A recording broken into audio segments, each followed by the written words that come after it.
It is the Blue Room. It is your weekly show. And we're here to talk about toffees. Lots of big developments today. Just before we get started, actually, if this is the first time you're listening to us, if it's the 1000th time you're listening to us, please do subscribe over on iTunes or whatever podcast app you listen to on. Leave a comment. You've got some nice things to say as well. All those things help going forward. But yeah, it is quite a significant show, quite a significant day for Everton. I've got three wonderful guests joining me to get through it. Mick, Warren Doyle, and Paul McPartland. Lads, we're going to get into the Richarlison in a bit, but I'm assuming you all saw a little bit earlier on when I put on Twitter. Yeah. A lot of people are a bit down in the dumps about this. A lot of people lamenting the loss of probably not a legend, but certainly a modern day Everton great, and certainly a cult hero in Richarlison. So to try and get the show started off on a really positive note today, I'd ask all three of you, what player hurt you the most when they left the football club? Mick, I'll come to you first, mate, because as a bit younger than all of us, you've probably not had to experience quite as much heartache down the years and maybe got a bit smaller sample size. But is there anyone that stands out for you, or is it even Richarlison? I was having to think about it before I came on, and I was too young for Rooney, and I think I was too maybe mature to be to have any real feeling when Lukaku left, or even now that Richarlison's gone. I think the first one that really was that wasn't necessarily sad because of the way he left in the end, but I was frustrated and annoyed that he went with Lescott. When he was, especially the first couple of years, because I think his first season might have only been my second season watching us, so he was practically there for the beginning for me. So for him to go was really gutting. But now, to be fair, when I think of Lescott, all I can think of is that 6-1 defeat to Arsenal on the opening day of the season. But yeah, I think if one stands out, it's Lescott, maybe followed by Arteta, but I can't remember what came first. I think it was Lescott, I think. Oh yeah, it was. I think bad thing about that one as well for me is I remember thinking that at that time City have got all this money. But yeah, that was the other thing as well. Never going to overtake us. We'll still be bigger than them and finish above them for a while, yeah. And then when they came and took our best player off us, he was desperate to go. It was a bit like, maybe these aren't messing around. Warren, what about you, mate? Any come to mind? Yeah, Duncan first time round was horrible. It was really bad because we were no good then as well, and he was our talisman. He was our figure. And I was a youngster at the time then, and I was probably feeling the pain that probably a lot of the kids who support us today are feeling with Richarlison going. But the one for me where it really cemented it as, look, anyone can be sold at any time, it doesn't matter, was Rooney. And I remember watching that Euro 2004, and I've said many a time on the Blue Room that I've never been the biggest England fan, but that summer I was the biggest England fan purely because of Rooney. And he scored and he absolutely decimated France in that first game, tore Croatia apart, scored against Switzerland, and we had a real world superstar, and he played for Everton, and he felt great and it was amazing. And then slowly but surely the rumours came out that he was going to be leaving. Newcastle put an offer in, he was close to joining Chelsea, obviously Man United where he ended up. But that was the first time where I just thought, I can't believe he's left us. I'm so gutted. I saw one of the tweets earlier to the replying to your tweet, Matt, and one person mentioned, since I think he said since Kanchelskis, they've just been numb to it. And I feel a bit like that today. And I know we're going to go on to talk about it. I feel I'm just numb to it now because after Rooney leaving, the one world-class superstar that I'd seen, in my time supporting Everton going, it was just left a horrible taste. And since then, even then I still haven't really recovered, but you get used to these things and you get used to players leaving. And unfortunately for us, it's the state of where we are at the moment, and we've fortunately just got to accept it. Yeah, couldn't agree more on Rooney. That'll be mine as well. Ran out and bought that Red England kit with number 9 Rooney on the back, and within a couple of weeks couldn't wear it anymore because he'd gone to Manchester United. I had to get my mum to iron the Rooney So I just had an England shirt with just the number 9 in the back, and that was it. Have his name on it. Paul, what about you, mate? Anyone that stands out? Well, obviously, as opposed to what Mike, I could probably give you a long historical perspective on this. So going back through the decades, Alan Moore leaving Christmas '71 was an absolute devastating blow, because it also signified the end of that team that had won 2 titles, and then we went into 15 years of oblivion. So we never really recovered from that at the time. Go to the 80s. Andy Gray is my all-time favourite Everton player, and the impact he made at 18 months at the club. And then when we sold him at the end of 85, I was just devastated. I couldn't understand why we sold him. He'd been so influential, and that was a crushing blow as well. More recent times, yeah, I'd agree with Warren there yourself, Wayne Rooney going, because it took away a future from us. That was the worst thing about it. We had the best prospect in English football, and it was just snatched away from us, and that really, really hurts as well. And I'll probably have a more controversial choice for who I think we missed in recent times. And I'm trying to judge it not just in terms of my relationship with the player, but did we ever fill the hole that player left once they moved on elsewhere? Now, if you look at the 16-17 season, it seems like a long time ago now. We finished 7th that season. We were 18 points clear of the team in 8th place. We had a guy who scored 25 goals for us that season, certain Romelu Lukaku, and we have never, ever replaced that goal scoring in the team. And I still think to this day, you can trace Everton's decline, A, for squandering the Lukaku money on a load of no-hopers, and also B, we've never, ever replaced him as a goal scorer. Yeah, I think that's a great shout as well. Certainly not the same connection, probably, but when no. maybe they should have been. Give him. another one that came to mind as well, just personal one. I remember having Gary Speed's name on the back of my shirt. Yeah, but I Gary Speed written down here on my list as well, because once again, that 97-98 season, because he was from the summer we were buying for the future. He was an Evertonian. He was Kevin Radcliffe's paperboy, apparently, when he was a kid in North Wales. So, it was a real loss when he went as well. Yeah, I've had a few comments in on that as well. Mark Mosey said 100% Arteta, integral to that side, and to be snatched away surprisingly in the last hour of it was painful. I think that was another one where it sort of made you realise that, bloody hell, we are in bad financial positions here when we're selling him and bringing in Stracqualursi and Wilson Dripper. I think at that point. Patrick Ridge said Rooney, then Arteta, none to the rest since. Dave Sullivan, bit of toffee, saying Rooney's the main one. Was devastated when he left. And Lescott as well, he said, yeah, ridiculously good defender. Daniel said, Andre Kanchelskis, the best player of the team for Everton. I still don't think he's been matched since. Andy S said, Kanchelskis, Speed, Ferguson. Then Hutchison. It was a grim 4-year period of losing our best players. And David Humphreys said, Dunk, and Dunk. Again, Nick Barmby gets a couple of shouts as well, but maybe not gutted as much as angry, I think, for that one. 22 years to the day since that transfer happened, believe it or not, as well, lads. Still remember that as a young blue myself. But let's move on to talk about the big news of the day. Richarlison is on his way to Tottenham, fee of around £50 million, with potential for 10 million in add-ons. Not confirmed yet. It might be by the time you're listening to this and it goes out. Something I think, Paul, that we've all been expecting for a while. Just first and foremost, before we get into the various layers of this, just your thoughts on Richarlison as a player and his 4 years at Everton. Well, I think the value of Richarlison is the team we've seen in particular this season, because I think those last 10 league games where we're desperately looking for someone to get us over the line, he absolutely delivered. I mean, he scored 6 goals in his last 9 league games.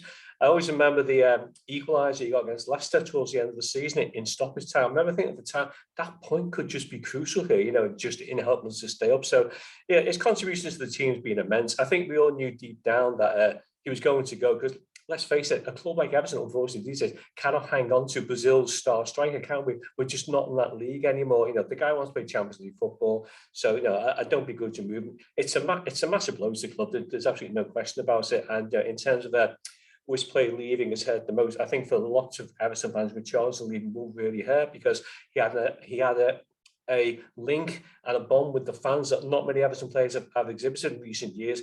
I think he's given his all for the club. I think he loved living in the area as well. I think he was always eternally grateful that the residents of Crosby found his dog that went missing a few years ago, and I think he always held it to heart for that. But yeah, I mean, all round decent bloke, great footballer, made a massive contribution to Everton. Goal scoring record, about a goal every 3 games, more or less. And considering he didn't always play as the main striker, that is some return as well. So yeah, I mean, I wish him all the best. I wish he was staying with Everton. Sadly, he's not. And I'm looking forward to the DCL Salomon Rondon partnership next year. Make challenge for a European place. Rondon rekindling his number 10 role that we saw briefly at Norwich back in January and wrapping up when he says his last game. Warren, what about you, mate? How will you reflect on Richarlison? I'm with Paul totally on this. I think for me, I've seen a few comments, about, which is natural. We're all upset, we're all gutted. There is a bit of a kick in the gut about him leaving. But I think in terms of a player, leaving the club. I'm with Paul. I can wish him nothing but the best. He dragged us out of that relegation mire and dragged us to safety through his performances, through his grit, through his determination.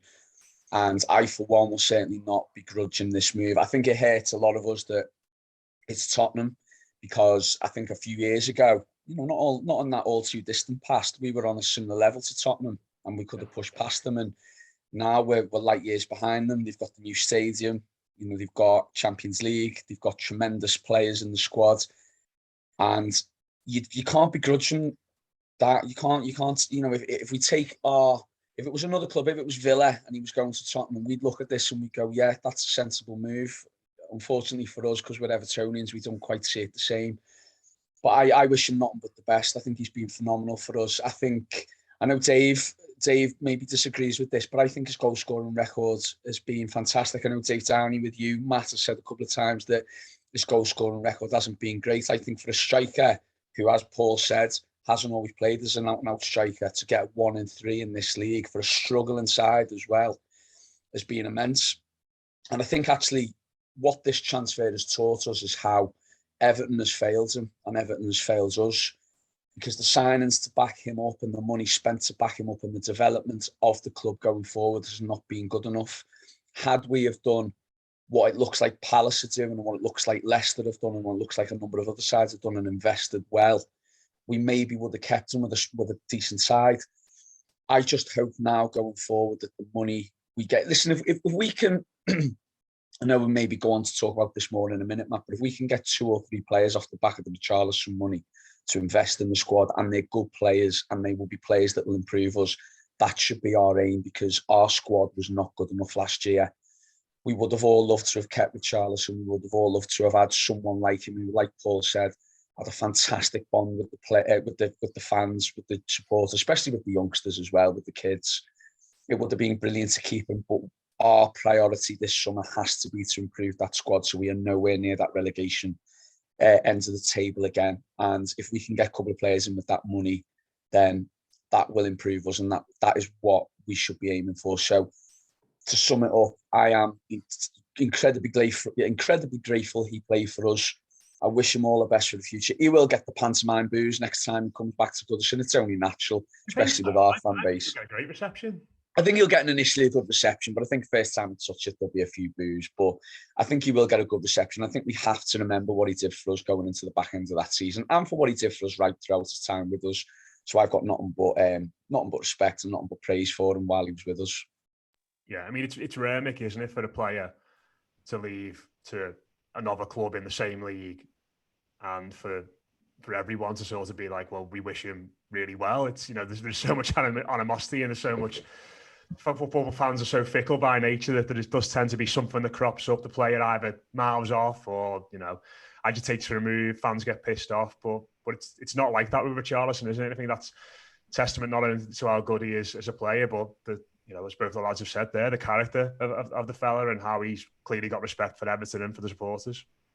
Yeah, I think it's also testament to where, as fans, we kind of see where the club is now, and Richarlison's been here for 4 years, and I think no one can complain the fact that he's probably maybe even given us maybe 1 or 2 more seasons. I think no one would have, been annoyed or frustrated at him if he'd left us 1 or 2 ago. And I think, albeit I understand people's, frustrations that he's going to Tottenham, but I think it's a move that he thoroughly deserves, and I think him, the type of player that he is under Conte next season, next couple of seasons, I think will be great to watch. And I think as a player for Everton, I think it's fair to say I think he'll go down in the same category, the likes of Baines and Coleman and Arteta and Cahill, those type of players. And I think for a lot of people younger than me, even it'll be quite gutting to see him go. But it's frustrating that Everton, and for players like Richarlison anyway, we're no longer the destination for 99.9% of professional footballers, and we've just got to kind of get used to, and hopefully, especially the people at the football club, kind of look at Richarlison to see this is what we need to replicate in the transfer windows going forward. I know we spent a lot of money on him. We can't do that all the time, but in terms of bringing him in from a club below us, letting him flourish basically, and then selling on for a nice profit, and then almost getting all the benefits out of him. So you can reinvest that. That's got to be the pattern going forward. And like you said, I think he will get booed at Goodison once the game plays, once the game kicks off, especially if he goes down. I think that'll be was right all along. that'll be particularly focused on. But yeah, I think as an ex Everton player now, I think compared to many others who've left in recent years, I think 99.9% of Evertonians will wish him well. We've mentioned, Paul, about some players that have left us, heartbroken, and there's been significant sales in recent years that Everton have not really done well enough to replace, or not use the funds well enough to bolster the squad. Where would you say this one is in terms of how important and how significant a departure it is? Because what we've had in with people like John Stones, Romelu Lukaku, Idrissa Gueye going, and a few others in recent years, there's always been, I suppose, a bit of a cushion to the very bottom of the table and the relegation zone.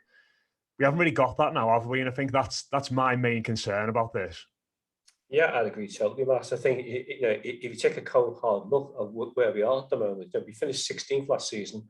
We stayed up by 4 points. We just sold our best player, and straight away you're thinking, well, where is? It's not just Richarlison's goal; it's an all-round contribution to the team. I think as Warren touched upon before, there were certain games where I felt he lifted the team, he lifted the stage. That game against Chelsea where he's bobbling the ball on his head, running down the touchline, it just gives the whole team an absolute boost and the crowd a boost. So we are going to miss that. I think how we utilise this money this summer is going to be more crucial than ever, because as you just said before there, in the past when we sold a key player, we've always been had the mid-table security. We weren't particularly overly concerned about being drawn into a relegation fight. I think this season with Marcus Silva's Fulham coming back, with Bournemouth and Nottingham Forest, there's three quite strong teams there. And so, we're going to have to strengthen, because you look at our squad now, it looks quite threadbare, and I'm like you, I do share concern about the impact of Richarlison leaving may have on the other players as well. Because if you've got a Calvert-Lewin, you kind of think, well, hang on, if he's got off, how much longer am I going to give this club? So it kind of it is a concern, and how much money that Lampard will be given to recruits, I don't know, but I know it's always given our recruitment record in the past, I have no confidence. I can see us going out and buying 40 million for Cenk blood or something like that. So it would be a real concern for me how we utilise that money. Yeah, I don't know what would be worse, that or 20 million on Harry Winks. But just on that one, obviously we mentioned the fee is 50 million with 10 million in add-ons, which we believe are very attainable add-ons. So it should eventually get to 60 million. First, I suppose the two questions to ask about that, really. The first one is, do you think that's a good fee for Everton? I suppose the second part of that is that there's reports doing the rounds today that Everton had to agree a fee today so they could include this amount on their accounts for the financial year and be in a bit better shape when it comes to adhering to FFP, which in turn will allow Frank Lampard to strengthen the squad a little bit better. I mean, that latter half is just, we all know this already, but it's just another little indication, isn't it, into how badly the club has been run in recent years, and how it's probably not really given us the opportunity to maybe stick to our guns a bit more and say, no, we want 70 million for this lad or 75 million for this lad, because we've got to get it through today. We were definitely hamstrung a little bit with it, because, as you said there, Matt, if the rumours that do, or the gossip that is doing the rounds that we needed to sell to get that money in, then Tottenham had us over the barrel, really, so we had no option. I would have liked more. I think we could have maybe got more, but he's got 2 years left on his contract. So now's the time. Well, he did have 2 years left on his contract. Now would have been the time to cash in, and we needed the money. It was plain and simple. And I think, like you said there, it's an indication again of how poorly the club has been run in the past. So yes, I would have liked more, and of course as well, there's rumours as well, isn't it, about how some of the fee for Dele Alli when he plays his games could have been taken off that as well. So you've got to all take these things into account, and in consideration of all of that, we've probably done as well as we could have out of it. Yes, I would have liked more. I think he's definitely worth more. I think in terms of what he did for us and what he could potentially be, he's worth more. Mick touched on there about how with the squad Spurs have got and how Conte is going to be his manager now, I think he'll really progress and flourish under their system and the players he's got around him. So we'll see the true value of him, hopefully, this season. And well, not hopefully, because hopefully it goes wrong and we got our money. But the point I'm trying to make. But yeah, going back to the money that we've got now to strengthen. None of us have got any confidence in them at the moment because we haven't got a good track record over the last 5, 6, 7 years of recruitment in. I just hope the new system the new structure with Thelwell in there, Lampard obviously having negotiations, fingers crossed, Mashiri's not sticking his oar in like he has done in the past as well, that we can bring in some of the players that will help us, like I touched on earlier, that will improve. And I use Palace as an example because I think they recruited extraordinarily last summer to the point where they became a very stable Premier League club, and they have now strengthened again in the transfer window, and they look like they could push on again, and maybe not European places, but they could certainly push to be a top half team. That, unfortunately, is where we are at the moment. What we've got to do, we've got to get the 3 or 4 players in that will improve us and get us away from that relegation zone. I would happily take top 14 now. I would happily take that. I know that's not good enough for us. And I know we expect more, considering the recent history we've had of, I know it's going back a bit of a decade or so now, but finishing in the top 5, top 6, top 8 regularly.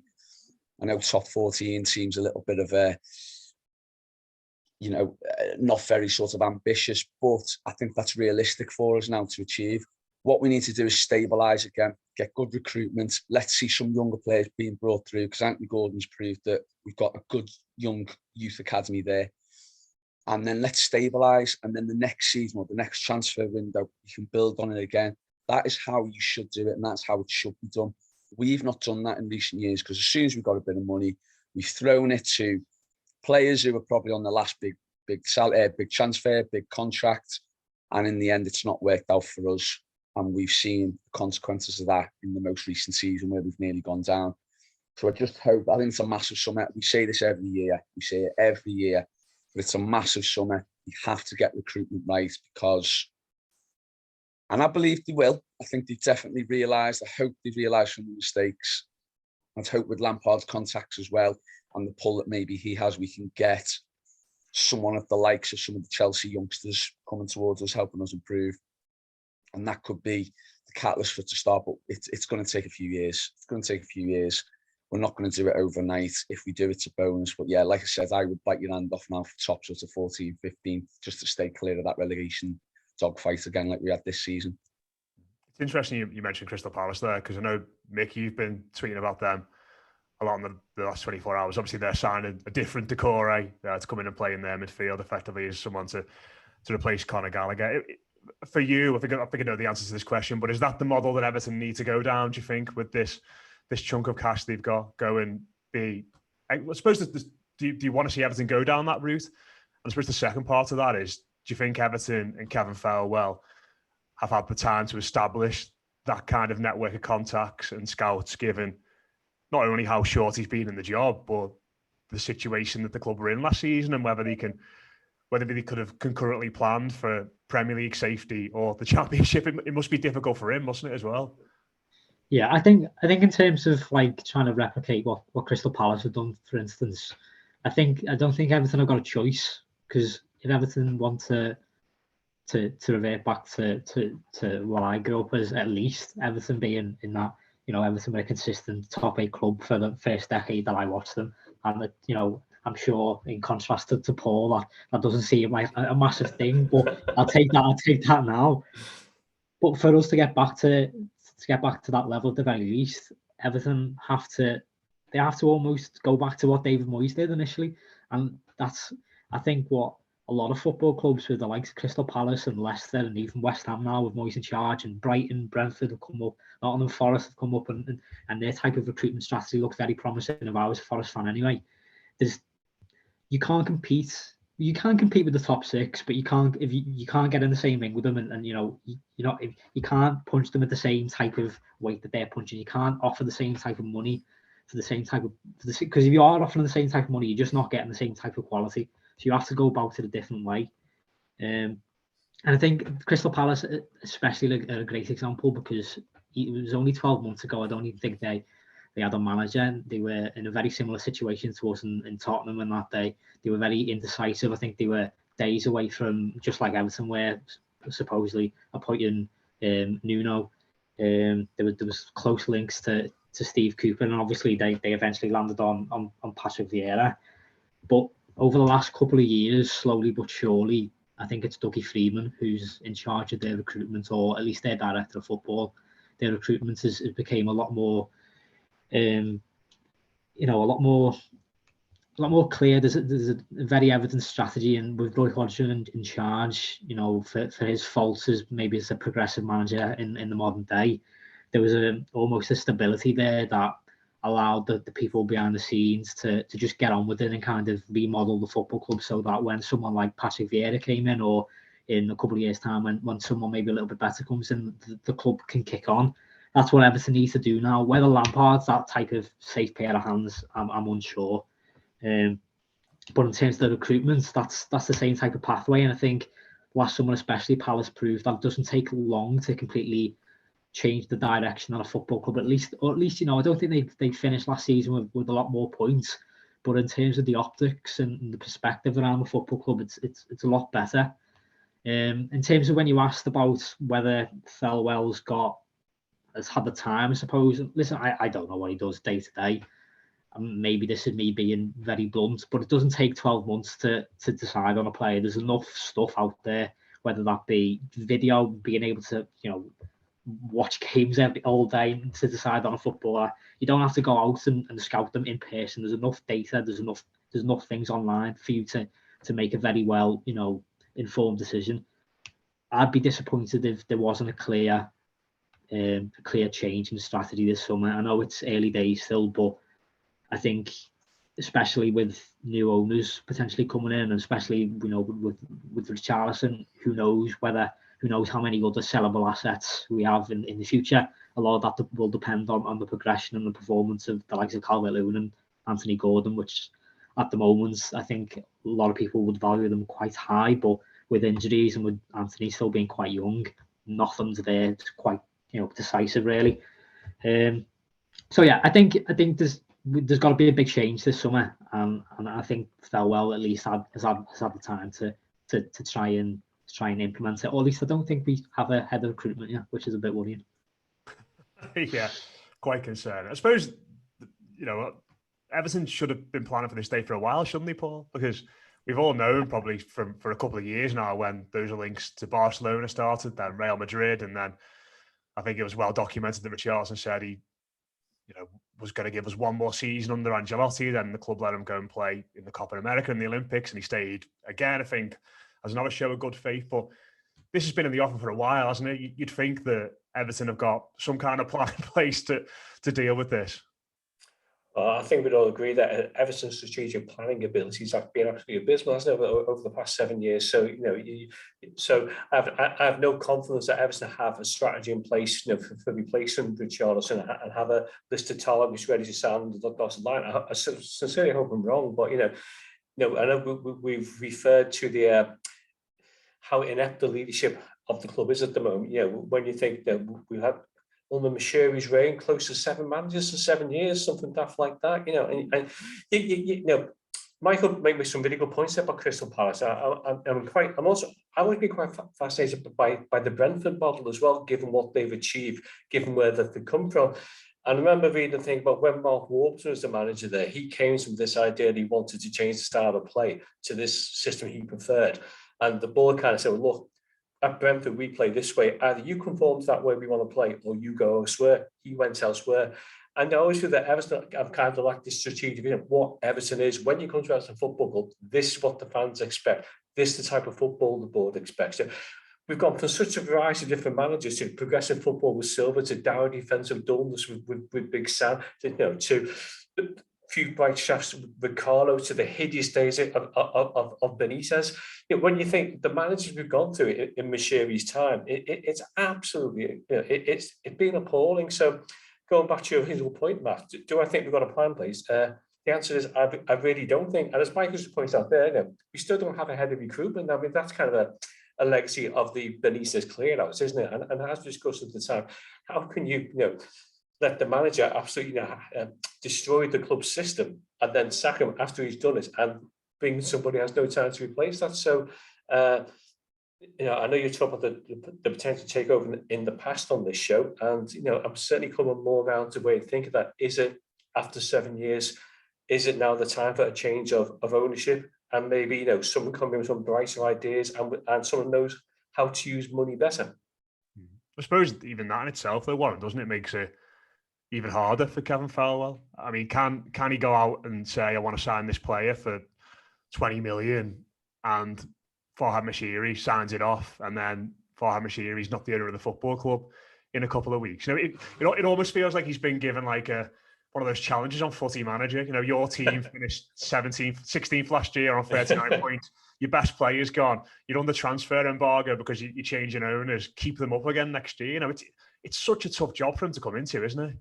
That's my one concern about the ownership talk at the moment. I know that I agree with Paul. I think there does need to be some sort of change and some sort of structural change at boardroom level, just because of the way everything all turned out during last season. And you mentioned there as well, Paul, about the hideous stuff with Benitez, about how he was given free rein essentially to control everything, and then he was gone the next week. So it shows that there was no clear strategy. And that is my concern with the new ownership. I think while we've got this, they've come out, haven't they, Everton, and said, look, this is our new plan, this is our new structural review, this is what we're going to do. We have to trust that because we've got no other option. And we have to trust that and let that work and hope it works. The problem is, if we do get new owners, used to say they don't want their own people in, their own manager, their own this.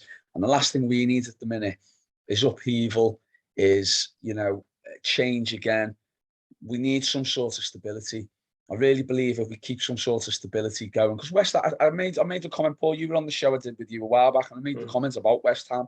And I said they were very similar to us a few years ago, fans going on the pitch and disrupting the game and protesting and not being in a great place. And look at where they've come in the space of 3-4 years.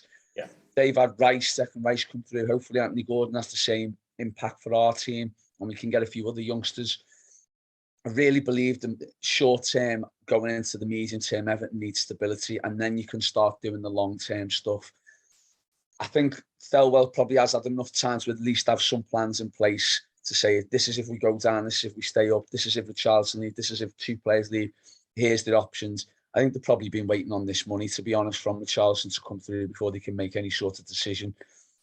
I think as well, what I will say, to go in the credit of the recruitment side of things, I think the fingers have been burnt last season with what happened.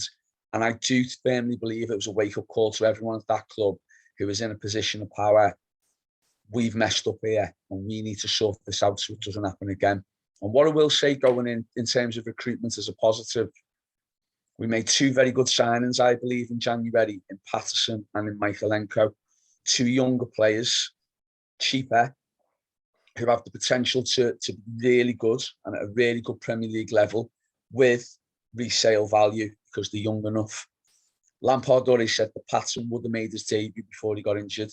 Michaelenko, for me, has done absolutely brilliant in the back half of last season from where he started to now where he's become a very solid, dependable Premier League left-back who can get forward but also defend very well too. They're the type of signings that hopefully we will make now in the future. Young, hungry, wanting success, wanting to improve, wanting to work with a younger manager as well who has progressive ideas. That is the way we need to move. And what I will say is that, yes, there's a lack of faith from fans at the moment in terms of our recruitment policy, because we've seen next to nothing in the last 7 years, bar the odd bright signing that we've made, including Richarlison. But I think certainly we're going in the right direction in terms of what we're looking for. If we can add another 3 or 4 players, like I mentioned earlier, who are of the same age bracket. I know we've been linked with Billy Gilmore, Conor Gallagher, a few other younger players. I would love to see someone of that ilk come to Everton. Not necessarily them. Even though I do rate Billy Gilmore and I do rate Conor Gallagher very highly, but even if it's not them, of that age and of that energy and of that hunger, because that is what is going to make us a side that is going to be progressive in the league this season. So yeah, I think there has been mistakes learned. I hope we're seeing little bits of progress in terms of that, and a little bit of evidence in that with the signings I've mentioned. And hopefully, the priority is now stability. Here's what we need. Keep us in the league. We can build up from that again next season and beyond that when we move into the new stadium as well. Yeah, so I totally agree with all that, and we've got no reason to doubt Kevin Fowler because he's not done anything yet, I suppose. But I suppose just as Evertonians, and given the 6 years we've had under Mashiri and the bad luck we've had with directors of football, you just sort of have this inbuilt skepticism, don't you, to these kind of things. But just wanted to quickly speak about Anthony Gordon as well. I think you've all mentioned him at some point. I'll come to you on this one, Mick. Then Paul and Warren, feel free to follow on. Very quickly, just linked the Spurs out of nowhere this week, really. I think it kind of caught us all by surprise. Feels like it'd probably be a bit too soon for him, albeit after a really good season. You can understand why you might want to go and play with Harry Kane, Son, Richarlison, Kulusevski under Conte in the Champions League, etc. But just feels like after just one campaign at the top level doing pretty well, he probably needs to build on that a bit more by playing regular footy. Yeah, I mean, straight away when I heard the link, it was like all I could think of was Conte and his track record of turning wingers into wing backs, and I thought I actually think Gordon wouldn't actually be too bad. He's quite a grafter. Is obviously his output in the final third isn't the greatest yet, so I think he maybe actually suit that, especially under a coach like Antonio Conte. But I think obviously I don't think that move's going to happen. I think. I remember reading, it might have been in The Athletic, that there's pretty much everybody has a price, but there are, from Lampard's side of things, 4 or 5 players who he just deems just not sellable this summer, and I think Gordon will probably be one of them. I think straight away Lampard pinpointed how much of a talent is and how important he would be to get a result, even if he doesn't have the quality, and hopefully we can see that progress. I think having that type of character, and let's be honest, for someone whose loan at Preston last year really didn't go to plan, the type of individual, the determination, how he plays off the ball is really, really commendable compared to other players that we've had who've cost a lot more money and are on a lot higher wages. It wouldn't surprise me if it's just his agent trying to push for a bit more money contract wise, to be honest. Albeit I know the links have kind of came from Tottenham's end, but it's not the most unsurprising thing when an agent's kind of heard that a certain club's interested. He knows his players performed at a decent level last season, and I know there's opportunity for a new contract, and I think he probably deserves one, really. Paul, what about you, mate? Yeah, I think Michael summed up the situation quite succinctly there. Yeah, definitely. I think given the fact we just saw Richarlison to Tottenham, there's no way we can entertain the idea of Anthony Gordon going to Tottenham as well. And I know Warren touched on before about Wayne Rooney. It's not quite the same as Wayne Rooney, but you don't want to see your best young players leave the club, because take it for the young supporters, you've got to have a local lad on the team, someone you admire, someone you look at and think, I could do that in 5-6 years' time, but if I keep playing really well. So, and I think also that in terms of last season, we mentioned Richarlison, the impact, the difference he made in getting us over the line. I'd make the same case for Anthony Gordon. I think his displays in the second half of the season were a vital factor in moving the club out of danger. And once again, he was also somebody else who had this bond with the crowd, and that really helped to push us over and to get results. And of course, his winning goal against Man United, those three points were quite crucial towards the end of the season. So I think, as Michael's outlined there, I think it's speculation. I don't really see where he fits into the Tottenham side at the moment. And I think, as a young player, I mean, I may be wrong on this. I don't know the mindset of young players these days, but sure, as a young player, you want to be playing week in, week out. You want to be improving your game week in, week out. Anthony Gordon, basically, if he maintains the level of performance from last season, he's guaranteed a starting game in every Everton match this season. He's not guaranteed that at Tottenham, and certainly at his age, I think he needs to be playing every game, because I think if you end up, you look at what happened to Ross Barkley, who's kind of wasted the last 2 or 3 years of his career, and he was an outstanding player, in my opinion. You would not want to see that happen to Anthony Gordon. So, obviously, as Michael said, every player has the price, and if Tottenham were to come in with a ridiculous amount of money, we'd probably have to consider it. But you kind of hope that there's a few non-negotiable lines that Lampard has with the board at the moment, and one of those certainly is we're not going to sell Andy Gordon. I made a comment, Matt, on a show a while back. It was on one of the subs weeklies about when I went to the Chelsea game in December. And I've made this comment before. I said, that night we were severely depleted with injuries, COVID, whatever you want to call it. And Anthony Gordon was actually a senior player on the night. We had Ellis Sims up front, Lewis Dobbin came on, Branthwaite started. And we came away with the points. And I thought that was a really brilliant game. And one thing, and I'm basing it all on this game, one thing that I noticed that night is he put a shift in a performance that was mature beyond his years. And it felt to me watching that he looked at that and thought, right, even though I'm a youngster, quote unquote, I've got to now grab this great game by the scruff of the neck and do my bit for this football team and this football club. I think with that alone and the evidence, and this is just me talking, I don't know if there's anything to back this up other than what I've seen against Chelsea. I think he's probably looked at the sale of Richarlison today and thought, right, next season, I'm the main man. I'm going to step up and I'm going to show all you that even though he was brilliant for us, I'm going to be the main man of this football club. Like Paul alluded to, he's not going to get that at Spurs. He's going to be essentially another fish in quite a big pond at Everton. He's the local lad. He's got huge support within the fan base. Again, like Paul alluded to, youngsters are good. The kids are going to love him because of who he is. I think potentially he could thrive again at Everton next season because he will be the main creative outlet for us. And I think, yeah, he'll be playing every week in, week out. And he can only progress by playing week in and week out. What I will say is, though, I mentioned earlier about how we failed with Richarlison with our recruitment and with how we've performed these last few years. If in the next 2 years we're in the same position again and we're talking the same things what we're saying today on this show, he'll go. Gordon will go. So it's important for us now to show him and the rest of the squad, whoever the new players who may come in. We may not be where we want to be, but there's enough with curve in this club. New stadium, we're going to aim for European football, blah, blah, blah, blah, blah, whatever it might be. You need to stay and be a part of this.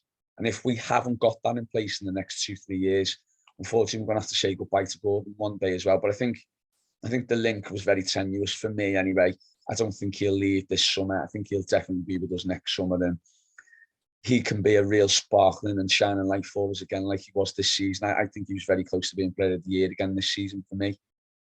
Yeah, give him a good number as well. Like number 10 and number 7 are both available now. I want to see kids walking around town everywhere. Gordon 10. Just yeah. And even I know that sounds quite sort of, it doesn't sound like a big thing, but I think something like that, Everton's number 10 or just number 10 in general is quite an important number in football. As you said, give him the responsibility and let him thrive at the football club, which he started to do it this season anyway. Absolutely. And just before we finish off, not loads of reports in regards to incoming players. Obviously, Harry Winks is one that's been mentioned a lot. Some reports today that Everton may be stepping away from that. Just to be interested to get everyone's sort of thoughts on the players that have been linked over. I think Emmanuel Dennis is another one, Mick from Watford. And either of those two particularly appealing to you or anybody else that we've been linked with so far? Yeah, I mean, I'm probably in the minority who likes Harry Winks. I think in an ideal situation or if I was in charge, for instance, he isn't someone who I'd like to actively try and pursue, but I can see the logic behind it. And I think if there's anything Everton haven't, had in recruitment over the last couple of years is logic. I think he's a boringly sensible transfer is how I phrased it the other day to Rob. I think if we signed him, I'd like it to be on loan, and I think for sure I'd want someone else in there with him as well. But I don't think it would be as terrible as some people try to make out. I think Emmanuel Dennis is another one. I think he'd be all right. I think to replace Richarlison, I think he'd be, I don't think you can replace Richarlison like on his own. I think he's not as such as that he's such an outstanding player, but that he's such a unique player, and that even in the 4 seasons that he was here, he still never really, kind of like had his own role or position in a team, whether that was because of different managers or different in styles or injuries. He was never able to place down a specific position, but although that was more so due to other circumstances, I think to replace him, I think I'd go with someone like Dennis, and then someone a little bit younger who can replace the value that Richarlison has now in a couple of years' time as well. Paul, anyone that you linked with in the last few days that you think would be great signings, or no one really appealing? Yeah. I mean, I think the problem with Harry Winks is once you let Richarlison go, you're looking for like a sign that's going to excite the fans. I don't think Harry Winks is quite in that category just yet. But I mean, he's played on 250 Premier League games, so he's obviously got some level of ability. And I think we are quite short in midfield anyway, so not the most exciting signing, but I could live with it. But I would expect something slightly better. Emmanuel Dennis, I mean, he scored 10 goals for Watford last season in a pretty awful team. Even scored against us at Goodison in that 5-2 game as well, I think. So he'd be someone I'd be quite interested in maybe give an opportunity to, because he's played at Premier League level, he can score goals. So once again, you kind of think there's some potential there. I mean, it's anyone but Rondon at the moment in front, isn't it, as far as we're concerned? And I always have this thing about, I look at Jared Bowen at West Ham and think, they took a chance on a Championship player, really good player, they took a chance. I look at Keane Lewis, Hull City, who's been getting some really good reports at the moment. And I'm kind of wondering, should that be the kind of the marker we're now looking at, where we're kind of identifying promising players in the Championship and giving them the chance to step up?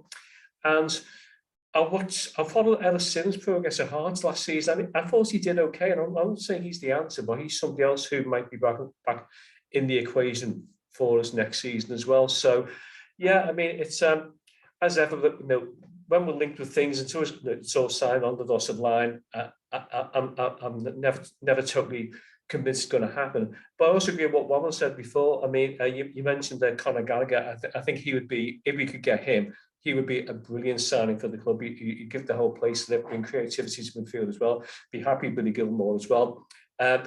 And if there's any other sorts of players available there, it's some of the European clubs who we can bring on loan. I mean, Moise Keane, what's the situation with him now? He's still on a 2-year loan, but we haven't got a recall clause. Is that right? I think there's an obligation, isn't there, to buy him in Juventus, but Juventus could probably sell him or can get somebody else to buy that. Are you going to answer there, mate? Do you know a bit more about that? Oh, I think it's 26 million. I think they've got to buy him, but it's next summer. But if they wanted to pay it early this summer, they can do. Okay. Well, yeah, but I think we'd all agree we desperately need at least one striker and possibly two strikers, because we can't go into the first game of the season with DCL and Rondon as our only striking options, because one injury to DCL and then you've got Rondon to carry through the first half of the season doesn't inspire me with confidence, to be honest. Yeah, Warren, finally, you, mate, based on the way you reacted to Paul saying Keane Lewis Potter, I'm guessing he rocked your answer there, did he? Well, it was the one I was thinking of. I mean, I had a few ideas in my head. I think the thing that I really curse about is squandering so much money in the last few years is that I think if we'd have been a bit more secure with our spending previously, we would have been all out for Brennan Johnson. I think Brennan Johnson is going to be an unbelievable Premier League player this year. I went and watched my mate in work, he's a Forest fan, and we went and watched Forest and Blackpool in the league this year, and he absolutely tore them apart. I think he's going to be a fabulous player, and he's already proven on the international stage as well, scoring against Belgium. I think what I will say is, yeah, I'd love Billy Gilmore.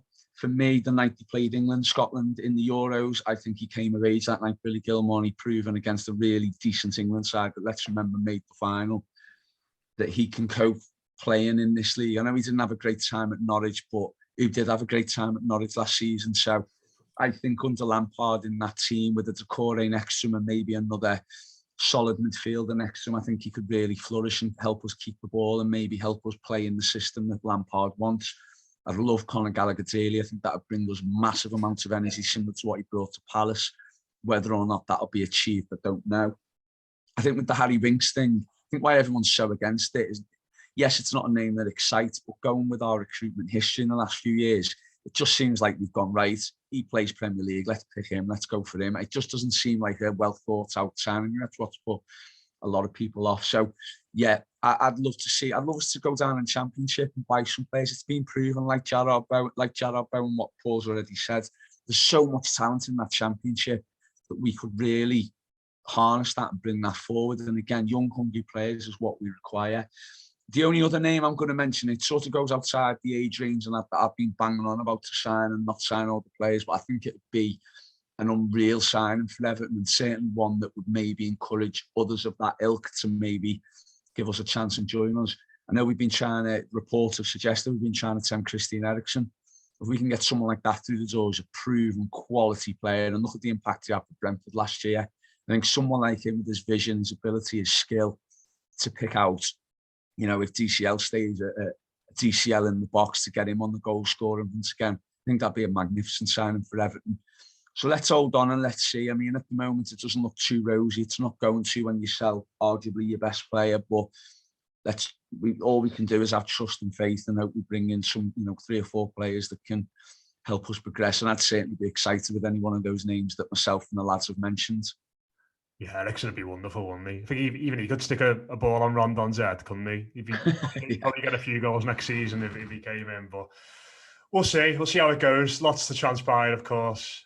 Richarlison is gone, but Everton are going to try and move forward. But we'll see how it all goes over the next few weeks. Cheers to Mick, Warren, and Paul. That has been your weekly show. If you want more from us, as ever, do come and join us over on the Blue Room Extra. Show's going up there every day at the moment over the course of the summer. It's patreon.com/the Blue Room Extra. Did a transfer pod earlier with Dave Downey and Rob Vera, which was fascinating. Loads of good discussion on that. So do check that out if you want to hear a bit more from us. But in the meantime, hope everybody's doing well. Up the toffees. We'll speak to you again soon.